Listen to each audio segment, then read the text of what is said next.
PA third year విద్యార్థులు 6th sem, అందులో అంతర్జాతీయ సంబంధాలు అంటే ఇంటర్నేషనల్ రిలేషన్ అనే పేపర్లో ఈరోజు మనం అలీనోద్యమం గురించి తెలుసుకోవడం జరుగుతుంది.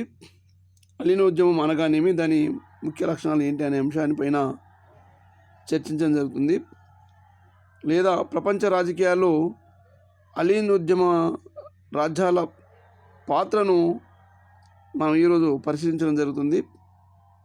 ఇంకో కోణంలో కూడా అడగచ్చు, అలీనోద్యమం అనగానేమి, దాని పుట్టు పూర్వోత్తరాలను ప్రగతిని కూడా సమీక్షించమని వివరించవచ్చు అని అడగవచ్చు.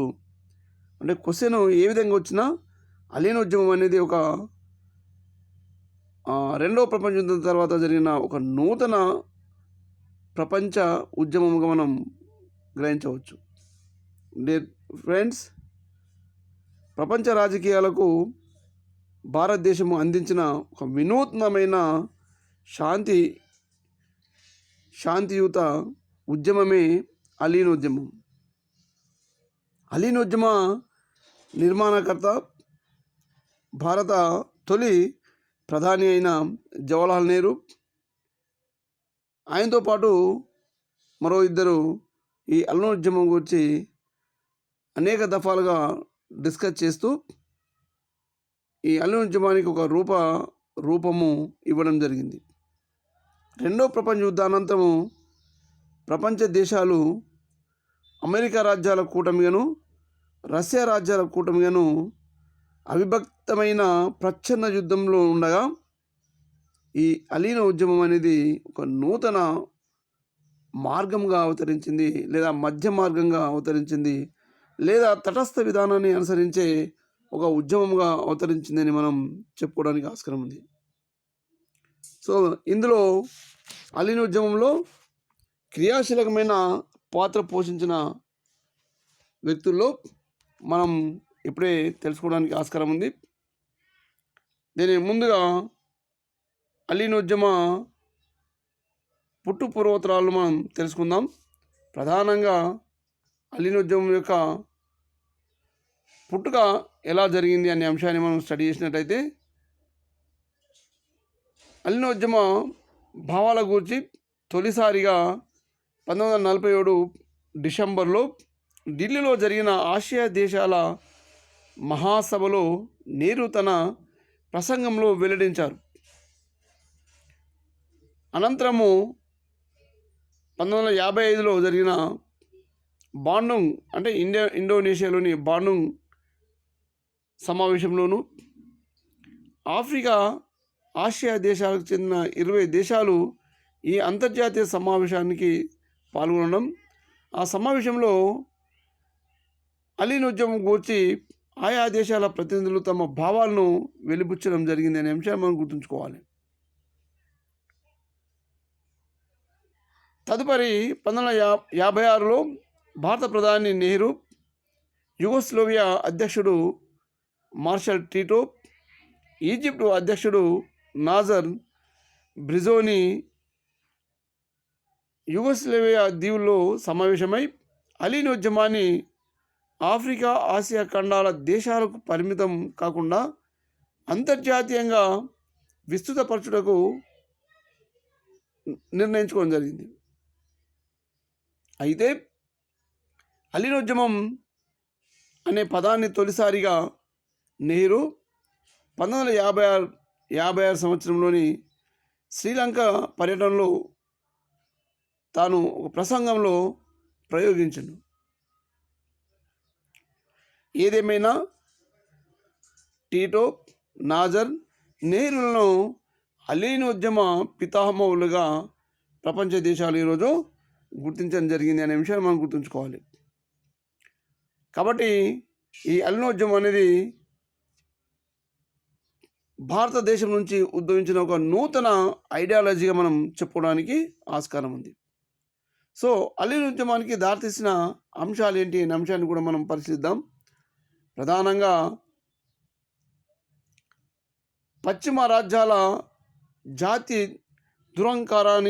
విధానానికి వ్యతిరేకంగా ఆఫ్రికా, ఆసియా రాజ్యాలు ఐక్యము కావడం గురించి మొట్టమొదట చర్చించడానికి గాను ఈ అలీన్ ఉద్యమ భావన ఏర్పడుతూ, అంటే రెండవ ప్రపంచ యుద్ధం తర్వాత అగ్రరాజ్యాల నుంచి విముక్తి పొంది స్వతంత్ర రాజ్యాలుగా అవతరించిన మూడో ప్రపంచ రాజ్యాలు లేదా థర్డ్ వరల్డ్ కంట్రీస్ అని పేర్కొనే ఈ మూడో ప్రపంచ రాజ్యాల యొక్క కూటమి అటు అమెరికా రాజ్యాల కూటమి కానీ ఇటు రష్యా రాజ్యాల కూటమి కానీ చేరకుండా తటస్థంగా ఉంటూ మధ్య మార్గాన్ని ఎంపిక చేసుకొని అటు అమెరికా రాజ్యాల కూటమితోనూ సన్నిహితంగాను ఇటు రష్యా రాజ్యాల కూటమితోనూ సన్నిహితంగాను ఉంటూనే స్వతంత్ర సార్వభౌమాధిక రాజ్యాలుగా ఉండాలని ఆపేక్ష మేరకే ఈ అలీన్ ఉద్యమ భావన జనించి దేశ సార్వభౌమాధికారాన్ని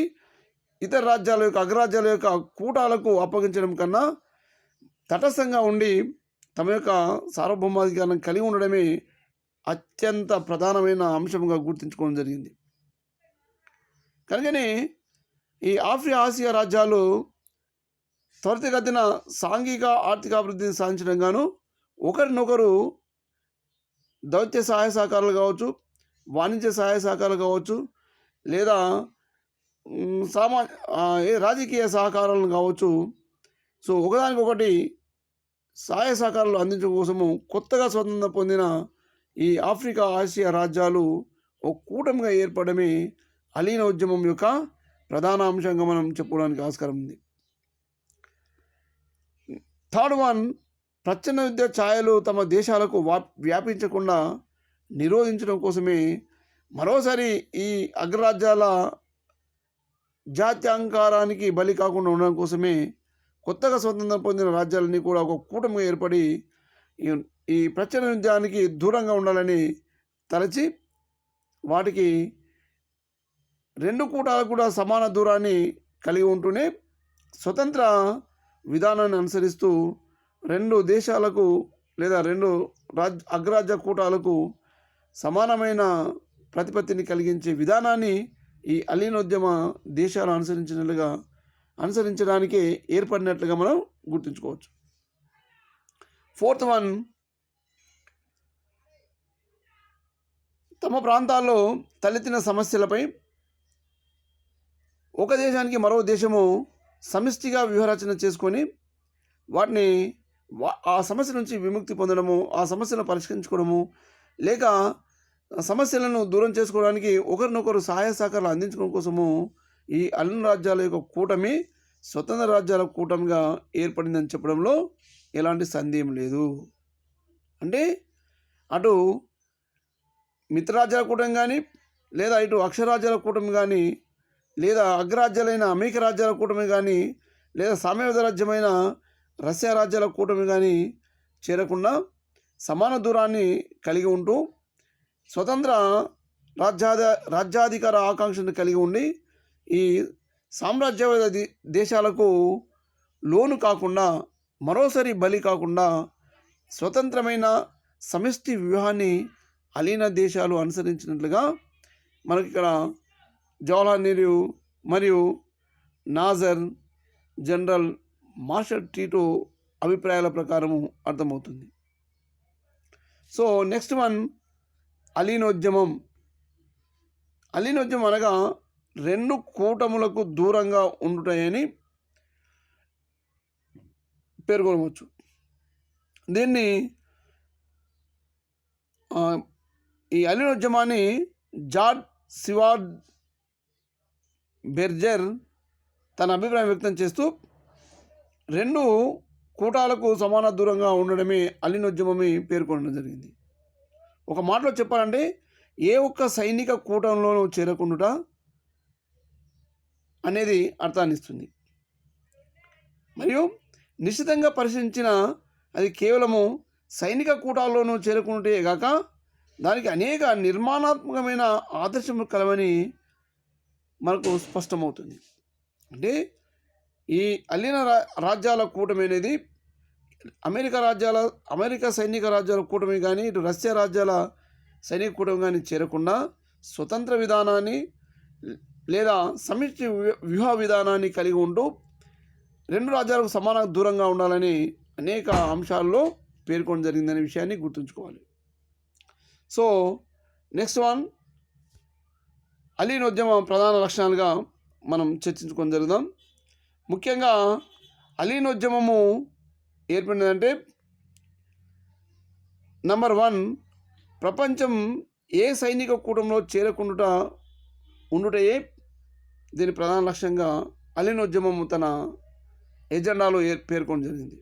అంటే అక్కడ అమెరికా రాజ్యాల కూటమి కానీ ఇటు రష్యా రాజ్యాల కూటమి కానీ చేరకుండా తాను స్వతంత్రంగా ఉండాలనే ఉద్దేశంతోనూ మరియు రెండు దేశాలకు సమాన దూరాన్ని కలిగి ఉంటూనే సమాన ప్రాతినిధ్యాన్ని లేక సమాన ప్రాధాన్యతను ఇవ్వాలనే ఉద్దేశం మేరకే అప్పుడప్పుడే స్వతంత్రం పొందిన, అంటే 1945 తర్వాత స్వతంత్రం పొందిన అనేక థర్డ్ వరల్డ్ రాజ్యాలు, అంటే ఆఫ్రికా ఖండంలోని రాజ్యాలు మరియు ఆసియా ఖండంలోని రాజ్యాలు ఈ అలీన విధాన రాజ్యాలుగా అవతరించడానికి మొగ్గు చూపాయి.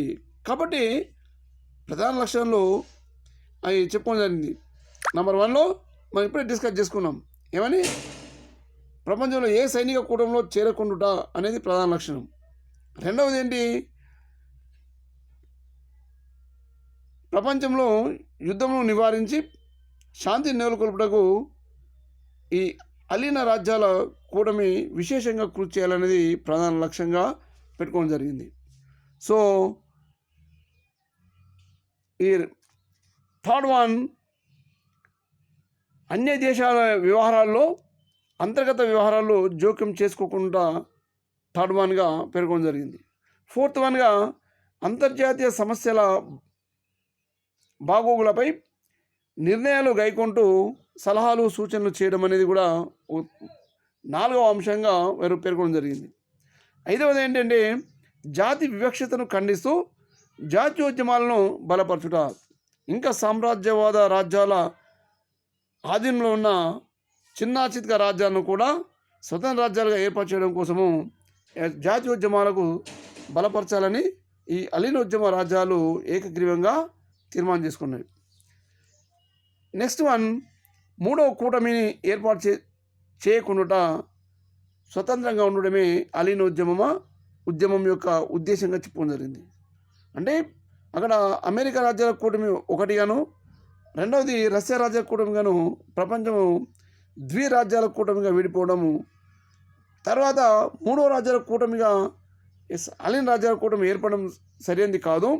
ఇక్కడ ఈ రాజ్య కూటాల మధ్య వివక్షత పెరిగి దూరం పెరిగి మళ్ళీ యుద్ధానికి దారితీస్తుందేమనే అభిప్రాయాన్ని కలిగి ఉన్న అలీనోద్యమ నాయకులు కూటాలను ఏర్పాటు చేయకుండా సమాన దూరాన్ని పాటిస్తూనే ఏ సమస్యల పరిష్కారం కోసము లేదా ఒకరినొకరు సహాయ సహకారాలు అందించడం కోసము సర్వత్రా సంసిద్ధంగా ఉండాలని వారు నిర్ణయించుకోవడం జరిగింది. నెక్స్ట్ వన్, అగ్రరాజ్యాల మధ్య సంఘర్షణ తలెత్తినప్పుడు తమ దేశము ఎట్టి సైనిక స్థావరమును నెలకొల్పుటకు అనుమతింపకుండా ఒక లక్ష్యంగా ఏర్పాటు చేసుకున్నాయి. అంటే అటు అమెరికా రాజ్యాల కూటమి కావచ్చు, ఇటు రష్యా రాజ్యాల కూటమి కావచ్చు, ఆ సైన్యానికి అలీన దేశాలు ఒక స్థావరంగా ఏర్పడకుండా స్వతంత్రంగా ఉంటూనే రెండు రాజ్యాలను కూడా శాంతి నెలకొల్పేలాగా అవసరమైన స్నేహ సంబంధాలను లేదా శాంతి ఒప్పందాలను ఏర్పాటు చేసుకునేలాగా ఈ సంఘర్షణను పరిష్కరించుకునేలాగా కృషి చేయాలని అలీన దేశాల కూటమి నిర్ణయించుకోవడం జరిగింది. లాస్ట్ వన్, సాంఘిక ఆర్థిక సాంస్కృతిక పురోగతికి పరస్పరము ఈ అలీన రాజ్యాలు సమిష్టిగా కృషి చేసుకోవాలని సహకరించుకోవాలని నిర్ణయించుకోవడం జరిగింది. కాబట్టి ప్రధానంగా అలీన రాజ్యాలు స్వతంత్రం పొందిన అనంతరము ఈ థర్డ్ వరల్డ్ కంట్రీస్లో ఉన్న రాజ్యాలు కాబట్టి అభివృద్ధి చెందాలంటే రెండు అగ్రరాజ్యాల కూటమికి సమాన దూరం ఉంటూనే ఏ రాజ్యానికి లోను కాకుండా, రాజ్యాధికారానికి లోను కాకుండా, ఏ రాజ్యానికి వత్తస్తు పలకకుండా రెండు రాజ్యాల మధ్య సమాన దూరాన్ని పాటిస్తూనే సార్వభౌమాధికారాన్ని స్వతంత్రంగా కొనసాగిస్తూనే తమ సమస్యల పరిష్కారానికి అవసరమైన విధానాలను లేదా వ్యూహాలను ఎప్పటికప్పుడు చర్చించుకుంటూ ఏర్పాటు చేసుకోవాల్సిన అవసరం ఉందని ఈ అలీన దేశాలు ఎజెండాగా ఏర్పాటు చేసుకొని వాటిని అమలుపరచడం కోసము ఎప్పటికప్పుడు ప్రతి 3 సంవత్సరాలకు ఒకసారి సమావేశాలు ఏర్పాటు చేసుకుంటూ ఈ ఈ అంశాలపైన డిస్కస్ చేస్తూ అనేక సమస్యల పరిష్కారానికి ఈ 2 రాజ్యాలను శాంతింపచేయడానికి అవసరమైన అనేక వ్యూహాలను ఎత్తుగడలను కూడా తాను ఈ ఆసియా ఆఫ్రికా రాజ్యాలు సూచిస్తూనే ఒక నూతనమైన అలీనోద్యమ వ్యవస్థను ఏర్పాటు చేయడం అనేది ఒక విశేషంగా భావించాలి. ఈ లక్ష్యంలో భాగంగానే అలీనోద్యమాలు ప్రతి 3 సంవత్సరాలకు ఒకసారి సమావేశం ఏర్పాటు చేసుకుంటూ అనేక కీలకమైన నిర్ణయాలు గైకొని ప్రపంచ రాజ్యాల్లో తలెత్తిన సమస్యలను ఎప్పటికప్పుడు పరిష్కరించుకోవడానికి సలహాలు సూచనలు ఇవ్వడం జరిగిందనే అంశాన్ని మనం గుర్తుంచుకోవాలి. ఈ క్రమంలో అలీనోద్యమ శిఖరాగ్ర సమావేశాలు ఎప్పుడు ఎక్కడెక్కడ జరిగిన అంశాన్ని తెలుసుకుందాం. సో మొట్టమొదట బెల్గ్రేడ్ సమావేశం. మొట్టమొదటి సమావేశం 1961లో యుగోస్లేవియా రాజధాని అయిన బెల్గ్రేడ్లో 1961 సెప్టెంబర్ 1 నుండి 6 వరకు అలీన దేశాలు మొదటి సమావేశాన్ని ఏర్పాటు చేసుకోవడం, అందులో అనేక అంశాలను చర్చించే క్రమంలో ఆసియా ఆఫ్రికా ఖండాలకు చెందిన 21 దేశాల ప్రతినిధులు ఈ సమావేశానికి హాజరై మరియు అలీన దేశాల యొక్క ఉద్యమాన్ని బలోపేతం చేస్తూ మద్దతు పలకడం ఇక్కడ విశేషంగా భావించాలి. రాజ్యాల ప్రతినిధులు పాల్గొంటూనే అనేక అంశాలను తీర్మానం చేసుకోవడం జరిగింది. ఈ తీర్మానంలో సమస్త దేశాల ప్రజలు తమ ప్రకృతి సంపదను స్వేచ్ఛగా వినియోగించుకోవాలని తీర్మానించుకోవడం జరిగింది. అన్ని రకాల అణ్వాయుధాలను పరీక్షలను నిషేధించాలని కూడా తీర్మానం చేసుకోవడం జరిగింది.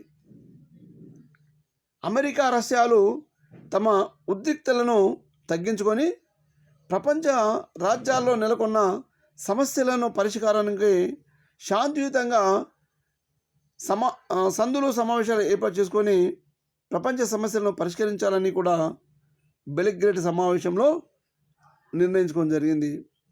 కాబట్టి అంటే ఇక్కడ తమ దేశాల సమస్యలు పరిష్కరించుకుంటూనే మరియు ప్రపంచ దేశాల్లో సమస్యలు లేదా ప్రపంచ దేశాల్లో ఏర్పడుతున్న అగ్రరాజ్యాల యొక్క కూటాల వల్ల ఏర్పడిన సంఘర్షణాత్మక వాతావరణాన్ని శాంతియుతం వైపు మళ్లించడం కోసమే ఈ మొట్టమొదటి బెల్గ్రేడ్ సమావేశంలో తీర్మానం చేసుకుంటూ ప్రపంచ దేశాలకు ఈ సందేశాన్ని ఇవ్వడం జరిగింది, లేదా అగ్రరాజ్యాలకు ఈ సందేశాన్ని ఇవ్వడం జరిగింది అనే విషయాన్ని మనం గుర్తుంచుకోవాలి.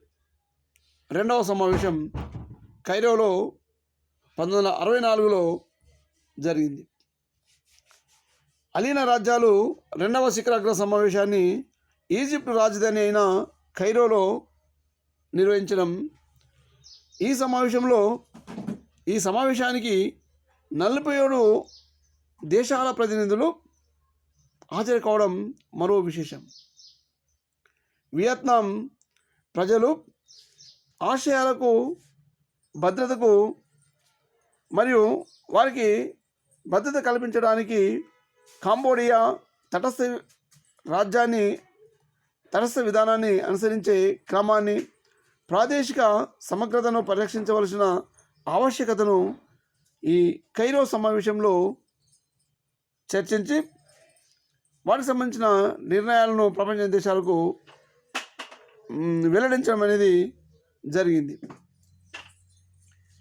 ముఖ్యంగా 1962లో అలీన దేశమైన భారతదేశంపై చైనా దురాక్రమణ చేయడం అలీన దేశాల యొక్క ప్రాతిపదికకు అది గుడ్డపెట్టుగా మారుతుందని, అలాంటి దేశాల యొక్క ఆగడాలను నిరోధించాలని, దాన్ని మనము అన్ని దేశాలు సంయుక్తంగా ఎదుర్కోవాలనే అంశాన్ని కూడా ఈ కైరో సమావేశంలో చర్చించడం జరిగింది. అలీనోద్యమానికి ప్రాతిపదిక అయిన పంచసూత్రాలను భంగపరిచిన అంశాన్ని కూడా వారు గుర్తు చేస్తూ చైనాకు సూచించడం ఒక విశేషంగా మనం భావించాలి. సో ఇందులో మనకు తెలిసిన అనేక అంశాల్లో చర్చిస్తూ అలీనోద్యమం ఒక ఉద్యమముగా ప్రపంచ దేశాల్లో శాంతి నెలకొల్పే క్రమంలో కొనసాగుతున్న దశలో 1964లో నెహ్రూజీ మరణించడం అనంతరము సమావేశానికి తను హాజరు కాలేకపోవడం అనేది మనం గుర్తుంచుకోవాలి. ఏదేమైనా అలీనోద్యమాలు నెహ్రూ మరణాంతరం కూడా కొనసాగుతూ 1970లో 3వ సమావేశాన్ని ఏర్పాటు చేసుకున్నాయి. సో దాన్ని మనము లూసాకా సమావేశం అంటాం. ఈ 3వ శిఖరాగ్ర సమావేశము జాంబియా రాజధాని అయిన లూసాకాలో జరిగింది. ఈ సమావేశానికి 54 దేశాల ప్రజాప్రతినిధులు హాజరు కావడం మరో విశేషం. ఇందులో ముఖ్యంగా హిందూ మహాసముద్రాన్ని శాంతి మండలంగా ప్రకటించాలని యుఎన్ఓను కోరడం విశేషం. ఆర్థిక రంగంలో అలీన దేశాల సహకారం యొక్క ఆవశ్యకతను నొక్కి వక్కాణించినాయి. సమావేశ తీర్మానంలో ముఖ్యంగా ఈ అంశాలను పేర్కొంటూనే ఈ ప్రపంచ సమస్యల పరిష్కారం పట్ల యుఎన్ఓ దృష్టి సారించాలని కూడా, యుద్ధాలను నివారించడానికి అగ్రరాజ్యాల కూటమికి సరైన సూచనలు సలహాలు ఇవ్వాల్సిందిగా వారు ప్రకటించారు. కొద్ది రోజులకే ఈజిప్ట్ అధ్యక్షుడు జనరల్ అబ్దుల్ నాజర్ మరణించడం, సో అలీనోద్యమంలో 2వ క్రియాశీలకమైన వ్యక్తి కోల్పోవడం జరిగింది. సో తర్వాత 4వ సమావేశం 1973లో జరిగింది. దీన్ని అల్జిమర్ సమావేశంగా పేర్కొంటున్నాం. 3వ సమావేశము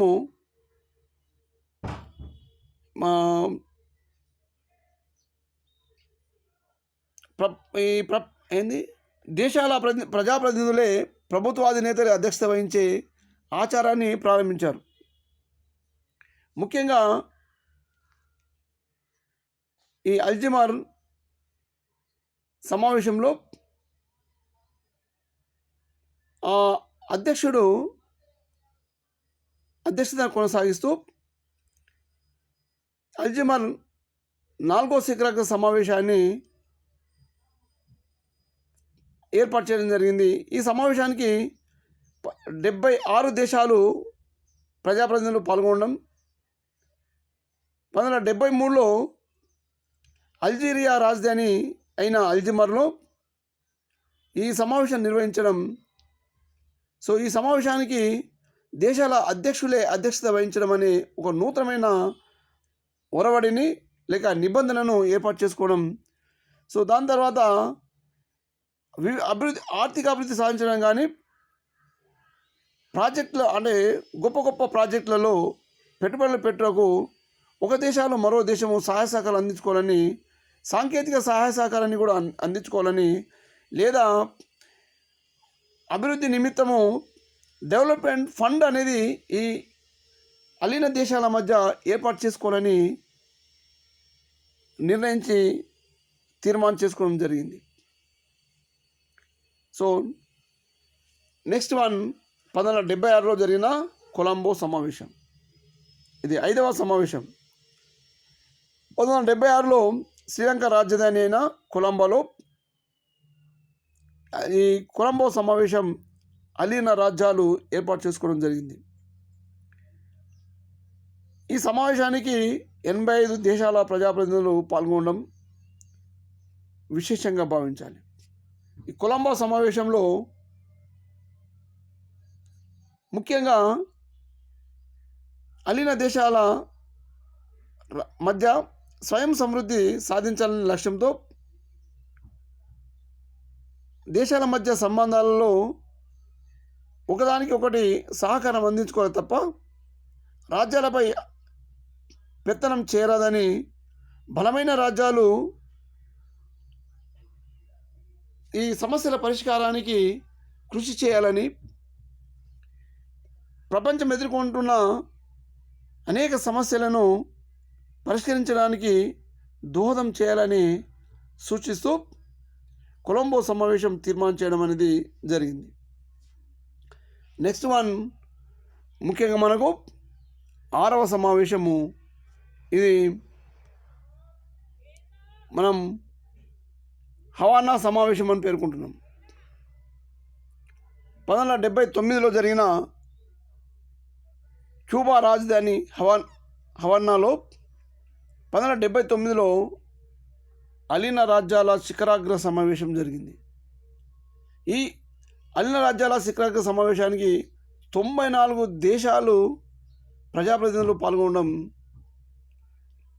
అందులో విశేషంగా భావించాలి. అంటే ఏ నాటికి ఆ నాటుకు, ఏ ఇయర్కు ఆ ఇయర్, మళ్ళీ 3 సంవత్సరాలకు ఒకసారి ఈ అలీన దేశాలు అంటే తటస్థ దేశాలు ఏ అగ్రరాజ్యాల కూటమి చేరకుండా ఉండే దేశాల యొక్క సంఖ్య పెరుగుతూ వస్తుంది. ఆ పెరుగుతూ వస్తున్న క్రమంలో 6వ సమావేశంలో హవానాలో జరిగిన ఈ సమావేశానికి 94 దేశాలు పాల్గొనడం ఒక విశేషంగా భావించాలి. భారతదేశం తరఫున నాటి ఆపద్ధర్మ ప్రధాని అయిన చరణ్ సింగ్ ఈ సమావేశంలో పాల్గొనడం, భారత ప్రధాని పాల్గొనే సమావేశం ఏదైనా ఉంది అంటే నెహ్రూ తర్వాత ఇది ఒక్కడిగా పాల్గొన్న క్రమం మనకు కనిపిస్తుంది. హవానా సమావేశం ముఖ్యంగా లాటిన్ అమెరికా దేశాలు సైతం పాల్గొనడం, అక్కడి దేశాల యొక్క స్వతంత్ర సార్వభౌమాధికార రాజ్యాల యొక్క భావనను కూడా విస్తరించడం, ఆ దేశాల్లో ఉన్న నూతనమైన ఒరవడిని సృష్టించే క్రమంలో అన్ని దేశాల యొక్క సహకారం పొందే క్రమాన్ని ఏర్పాటు చేసుకోవడం జరిగింది. కాబట్టి ఈ హవానా రాజధానిలో వాళ్ళు తీర్మానాలు చేసి అందించడం జరిగింది. 7వ సమావేశం ఈ అలీన్ ఉద్యమానికి పుట్టిన లేదా వ్యూహాత్మక నిర్మాణకర్త అయిన జవహర్లాల్ నెహ్రూ యొక్క స్వదేశమైన భారతదేశంలో ఏర్పాటు చేయడం జరుగుతుంది. దీన్ని 7వ సమావేశంగా పేర్కొంటున్నాం. దాన్ని న్యూఢిల్లీ సమావేశంగా మనం భావించాలి. ఈ న్యూఢిల్లీ సమావేశంలో 1983లో జరిగింది. ఇది 7వ శిఖరాగ్ర సమావేశంగా పేర్కొంటాం. భారతదేశ రాజధాని అయిన ఢిల్లీలోని 7వ అలీన దేశాల శిఖరాగ్ర సమావేశం జరిగింది. సమావేశానికి 101 దేశాల ప్రజాప్రతినిధులు పాల్గొనడం అనేది మరో విశేషం. ఇందులో ఐక్యరాజ్య సమితి ప్రధాన కార్యదర్శి ఫెరజ్ డి క్యూలర్ కూడా హాజరు కావడం అనేది ఇది మరో ఘనతగా అలీన దేశాలు భావించాయి. ఐక్యరాజ్య సమితి ప్రపంచ రాజ్యాల కూటమి అయినా అక్కడ చర్చించే అనేక అంశాలతో పాటు ఈ అలీన దేశాల రోజు రోజుకు వృద్ధి చెందుతూ 101 దేశాల యొక్క భాగస్వామ్యం కలిగి ఉంది. కాబట్టి ఈ ఐక్యరాజ్య సమితి యొక్క ఆలోచనలు, భావాలు, విధానాలను కూడా అలీన రాజ్యాల కూటమితో చర్చించాలని ఆనాటి ఐక్యరాజ్య సమితి ప్రధాన కార్యదర్శి ఫెరజ్ డి క్యూలర్ న్యూఢిల్లీ సమావేశంలో పాల్గొని తన భావాలను వివరించడం అనేది విశేషంగా గుర్తించడం జరిగింది.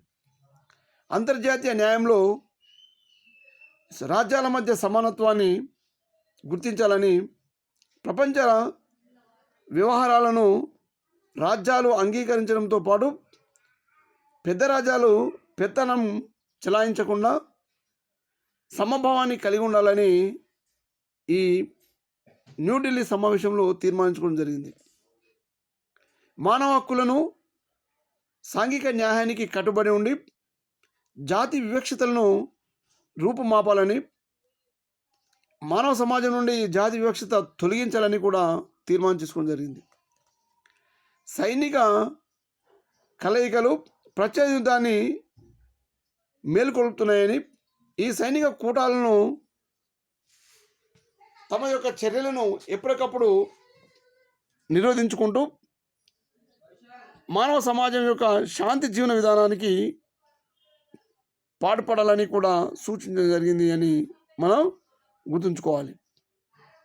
సో అంటే ప్రపంచ దేశాలు ప్రచ్ఛన్న యుద్ధం నుంచి విముక్తి పొందే క్రమాన్ని లేక విధానాన్ని, శాంతిని ఐక్యరాజ్య సమితి ప్రధాన కార్యదర్శి కూడా గుర్తించేలాగా ఈ అలీన రాజ్యాల శిఖరాగ్ర సమావేశంలో చర్చించడం అనేది, అది భారతదేశము రాజధాని అయిన న్యూఢిల్లీలో చర్చలు జరగడం అనేది ప్రపంచ రాజ్యాల యొక్క దృష్టి అంతా కూడా భారతదేశం వైపు మళ్ళడం, తర్వాత భారతదేశమే అలీన రాజ్యాలకు నాయకత్వం వహిస్తుందనేలాగా విధాన నిర్ణయాలు, తీర్మానాలు చేయడం అనేది ఒక గొప్ప విశేషంగా అంతర్జాతీయ రాజకీయాల్లో భారతదేశం యొక్క ఈ తటస్థ విధానం, ఒక వ్యూహాత్మకమైన విధానం అనేది స్పష్టంగా ముద్రపడేలాగా ఉంది. నెక్స్ట్ 8వ శిఖరాగ్ర సమావేశం. ఇది మనకు హరారేలో జరిగింది 1986 సంవత్సరంలో. జింబాబ్వే రాజధాని అయిన హరారేలో 8వ శిఖరాగ్ర సమావేశం జరిగింది. జింబాబ్వే ప్రధాని రాబర్ట్ ముగాబే ఈ శిఖరాగ్ర సమావేశానికి అధ్యక్షత వహించి అనేక అంశాలను ఇందులో చర్చించడం జరిగింది. ఆనాటి సమావేశ కాలంలో దక్షిణాఫ్రికాలోని శ్వేత జాతి ప్రభుత్వం దురహంకారాన్ని ఖండిస్తూ అంతరిక్షాన్ని శాంతియుత మండలంగా మార్చాలని అలీన రాజ్యాల శిఖరాగ్ర సమావేశము ఆకాంక్షిస్తూ తీర్మానాన్ని ప్రవేశపెట్టింది. అది ఐక్యరాజ్య సమితికి, ప్రపంచ దేశాలకు మరియు అగ్రరాజ్యాలకు కూడా తమ అభిప్రాయాన్ని వ్యక్తం చేయడం జరిగింది. నెక్స్ట్ వన్ 9వ శిఖరాగ్ర సమావేశం. ముఖ్యంగా ఇది యుగోస్లోవియా దేశంలోని బెలిగ్రేడ్లో 1989లో ఈ 9వ శిఖరాగ్ర సమావేశం జరిగింది. ఈ తృతీయ రాజ్యాలు ఎదుర్కొంటున్న సమస్యలను మరియు రుణ సమస్యలను, దక్షిణాఫ్రికా, పాలస్తీనా, ఆఫ్ఘనిస్తాన్ ఎదుర్కొంటున్న సమస్యలను 9వ శిఖరాగ్ర సమావేశంలో చర్చించడం జరిగింది. సో ఈ సమావేశంలో అనేక అంశాలను పరిశీలిస్తూనే 10వ సమావేశాన్ని 1992లో మనాగువాలో జరుగుతుందని కూడా తీర్మానించడం జరిగింది. విద్యార్థులారా, శిఖరాగ్ర సమావేశాలు మనం పేర్కొంటూనే అలీన దేశాల యొక్క రాజ్యాల కూటమిని ఎప్పటికప్పుడు సమీక్షించుకుంటూ ఈ అగ్రరాజ్యాల యొక్క ఆధిపత్యాన్ని నియంత్రించడం కోసమే కొనసాగింది అలీన దేశాలని. ఇంకా మిగిలిన సమావేశాలు నెక్స్ట్